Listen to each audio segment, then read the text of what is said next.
Now, back to your turn on 1330 WEBY, Northwest Florida's talk radio. The phone lines are open, so call in and join the conversation at 623-1330. And now, the Commander-in-Chief is back. Freedom Friday with Carl Gallups, the Oval Office of Gulf Coast Talk Radio. All right, folks, welcome back, Gulf Coast. Welcome back, America. And welcome back, world. We welcome back all of our listeners. Some of you on the other side of the big blue ball, you'll be listening tomorrow, or as you pick it up, it'll be today where you are, because we're podcasting this, and we've got folks all over the world that listen to us. But we got a bunch of folks listening live right now, and we're so appreciative of you being with us. And so let's go to the phone lines and bring on our Toronto, Canadian correspondent, Michael Shoesmith, who's been with us since the beginning of Freedom Friday for years. Michael, thank you so much for being on the show today. Well, hello, Florida. Hello, world. Yeah. Hey. Listen, let's go through some of the news headlines of the week here in a unique fashion. Let's do a sort of Do You Remember segment here. All right. Let's go with the first one here. Do you guys remember the Ground Zero Community Center? Yeah. The whole, everybody was saying, people who had any common sense at all were saying, look, this is just another mosque. Mm-hmm. And quite a few people were saying, this is actually a victory mosque for the Islamists who, successfully dropped those two towers in New York City. And the Muslim community, it's a community center, we're going to be all kinds of things going on here. Well, guess what? It's just a mosque. It's just a mosque, that's right. No community center to it. Actually, it was a report out in the news this week that the last of the extra Friday prayer activities has come to an end. Huh. The only thing going on at the Ground Zero Community Center are Friday prayers now. That's all that's going on there. Yeah. Yeah, imagine that. Imagine that. Carl, but wait a minute, Mike. These Muslims don't lie like that. Surely you're Islamophobic. I mean, surely you are a racist and a bigot. I can't believe you would even say those things. I mean, Muslims do not deceive us. They're our friends. Well, I'll take it one step further, brother. I'll tell you that whenever they plant a mosque like this, it's a Muslim military stronghold. It's a base. Yeah. Exactly. We and they always have that there's 200 million men in the Middle East right now, which covers the 200 million men requirement in prophecy. But in Islam, they regard all men as fighting men. Right. And they don't need special military training to be in the military. Whenever a holy man of Islam calls for a jihad, every available man is a militant. Right. So we know what's going on there. People's fears have been vindicated with the Ground Zero Mosque. It's just a mosque, right? And it was built there under false pretenses to get people to accept the fact that they were building a victory center, right? At Ground Zero. That's right. Yeah. Mm-hmm. Here's another one for you. This will blow your mind a little bit, I think. Do you remember the first Total Recall movie with Arnold Schwarzenegger? I vaguely. I don't even know if I saw it, but I do remember kind of when it came out, yeah. Yes, well over 20 years ago now. Yeah. And but now they've got a new one out. And it's an action movie. I mean, it takes place in the future. And lots of people are going to go watch it. And basically, it deals with memory recall and a guy's got to save the world kind of stuff. Mm-hmm. But if you guys are paying close attention, take a good look at the money. I got to give credit to my son on this one. We were watching it, and he said, whoa, hey, wait a minute, pause that. So we paused it, backed it up, and looked at the money. And sure enough, it's Barack Obama's face on the money. Oh, no. So this is going into the future. And so Barack Obama's face is on the money of the future. And we Googled it, and sure enough, it's been confirmed that Barack Obama's money is on the currency in the new Total Recall movie. Isn't that something? Yeah, unbelievable. Hey, do you remember, Carl?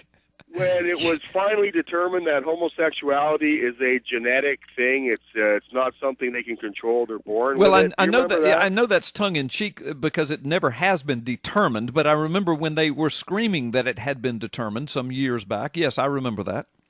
Well, I mean, there were sources friendly to the homosexual lifestyle. Well, that's right. They did declare. Well, that's what I'm saying. It is genetic. But right? it's never been scientifically determined. But you're right. They did declare it. They declared it. I do remember that, yes. Well, now they're finally coming out and admitting it. Science is finally admitting that, no, homosexuality is not genetic. Yeah, which is... We covered that this week. They're admitting that the genetic link to homosexuality is unfeasible due to the fact that over time, human biological systems would have adapted its way out of it. Thank you. And, you and I have been saying that all over the P.P. Simmons properties for years. I've been saying that here on the radio for 10 years. And, of course, I've been called all kind of names, how ignorant, how stupid I was, how unscientific I was, when actually that's just common sense scientific fact. That if homosexuality is genetic, it would eventually work its way out of the genetic pool. Well, that's right. And because there's no advantage to it. Because I've got a terrible echo in my phone here. I'm not sure if Valerie can do something about that. I'm sorry. But this will likely. I mean, they're reaching out now. They've given up on the genetic link, and now they're reaching out with something they're calling epigenetic. Yeah. Now this will be another bust for them because it presupposes atheism, right? Right. As the cause for homosexuality. Right. And we know for a fact, you and I have done tremendous amounts of research on this, and we know for a fact that it's nurture, not nature. Correct.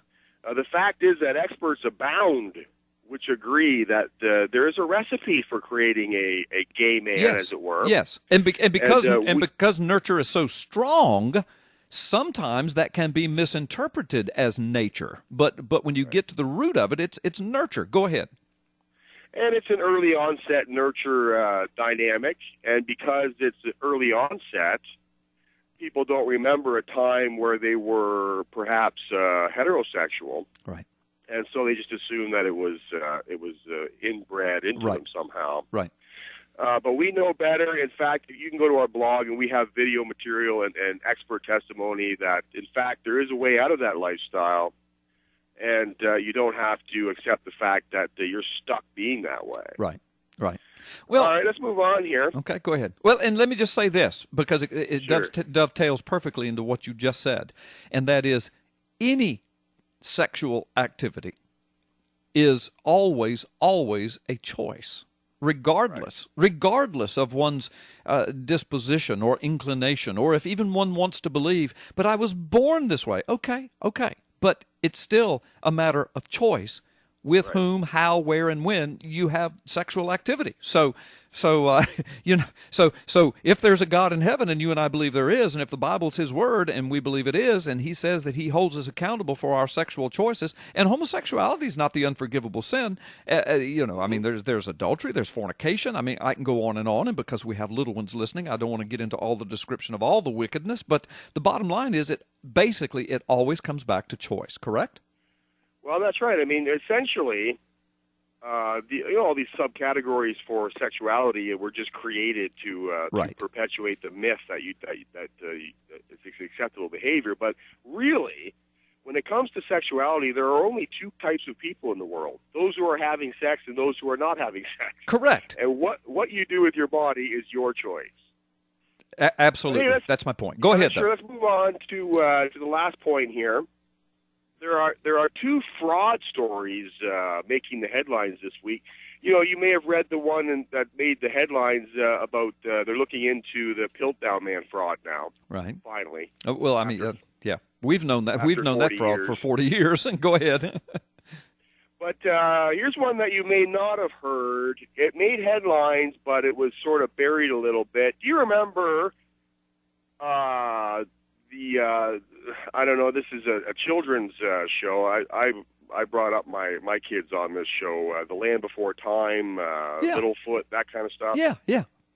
I remember that. Well, Littlefoot. Well, you remember the movie Jurassic Park too, with the they're landing on the plane and they're looking down. They see these giant dinosaurs with the long necks, and then the little girl, she's up in the tree. Right. And yeah. Well, that was a brontosaurus. Right? That's correct. That's what the textbooks say. But I know where you're going. Go ahead. Well, the news headline, guess what? The brontosaurus never existed. Never it was another existed. fraud. Never existed, yeah. And you and I, long time ago on P.P. Simmons, we started uncovering that years ago, but it's just in the news now. Yeah, and NPR reported it this week, that it was a result of a war between two paleontologists. They've got the names. You guys can see the article on our blog, ppsimmons.blogspot.com, but essentially a couple of guys were fighting over, it's the result of pride. One of them wanted to get into the nature, the naturalistic magazine ahead of the others. So, right. There was this and that published, and it ended up being a bunch of fraud published in the books, and kids ended up getting lied to for an entire generation. Yeah, imagine that. Mike, listen, we're going to have to take a brief time out. We've got a big delay in this phone between you and me. That's kind of aggravating today, but that's all right. Just bear with me, man. I'm not trying to, to overstep you, but we'll have a good time. We're going to take a quick time out, but folks, listen. Let me just tell you, Mike is the executive director of the world-famous and mega-viral P.P. Simmons Ministry and World News Properties. There's P.P. Simmons YouTube, P.P. Simmons Facebook, P.P. Simmons blog, and then the famous ppsimmons@live.com, where you can speak with a live biblical counselor through email to get answers to your questions and to get help and to get prayer. You can contact with all of those properties at carlgallups.com. Just go to carlgallups.com and you'll see the P.P. Simmons live prayer thing. You'll see the blog spot, the Facebook, the YouTube. It's all there at carlgallups.com. We're going to take a time out. When we come back, more with Mike Shoesmith.